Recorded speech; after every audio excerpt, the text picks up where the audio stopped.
Hi there crew members, Starfleet personnel, let's get straight into this. In the previous video I showed this, which is a 1/200 scale model, mainly highlighting how visitors to that model will be able to view all areas of the ship. So, you know, I built all the platforms where people can walk up, or if they're in a wheelchair they can get access there.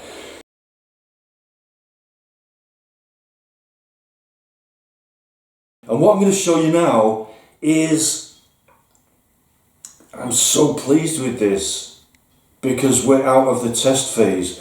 This is now a finished model and it's right here in front of me. I'm going to give you some close-ups of this. So I'm building, I couldn't help it, I just thought, okay, I've got to get that dorsal section built, the finished version of the dorsal section built, so then I can start relating it to the saucer and the secondary hull. So,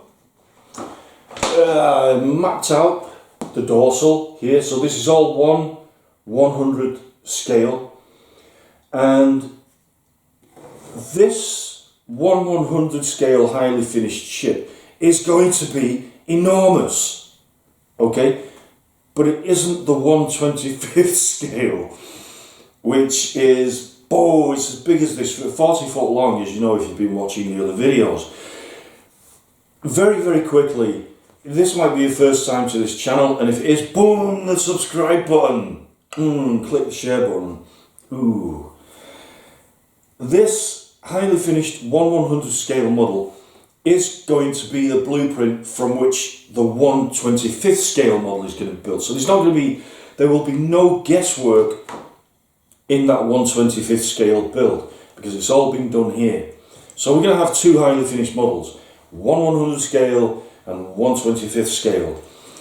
Many people have said to me, is this massive 1/25th scale model going to be going on tour? No, it isn't. And again, I said this in a previous video, so I'm sorry if I'm repeating myself. This 1/100 scale model, however, the logistics behind transporting this and setting it up and blah blah blah at Star Trek conventions or whatever is much more doable. So this will probably be going on tour. Let me just show you the details of this close up and also give you my thoughts on the development of this dorsal. So here we go, let's go in. At the moment I've completed deck 14, deck 13, and I'm currently working on deck 12. And if I place the cutaway next to that, you can see there's a little bit more work to do yet on that, but I'm super happy with this.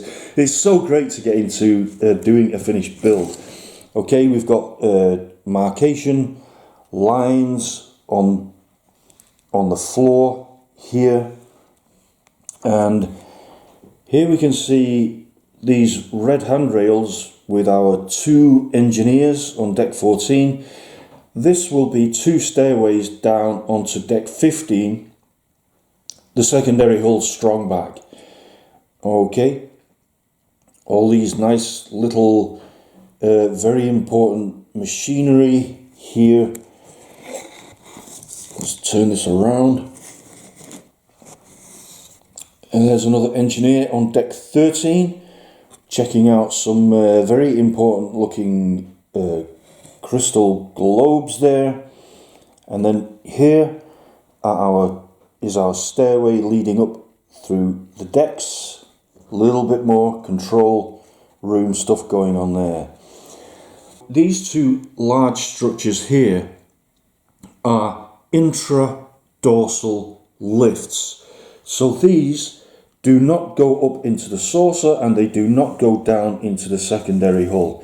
It's purely for travel within the dorsal section. Now, my feeling, this part here is the turbo lift going basically from deck 8 in the dorsal. Yes, I know the plans say it goes from deck 7 and then there's a little bit of a shifting from the side and down, but I'm thinking slightly differently with this. Okay, this turbo elevator goes from deck 8 in the dorsal all the way down to deck 22 in the secondary hull. Okay, so if somebody, engineers or whoever, if they're down on deck 22 and they need to get up to the saucer section, they will basically take a direct lift all the way up to deck 8 and then walk up some steps into a corridor in the saucer.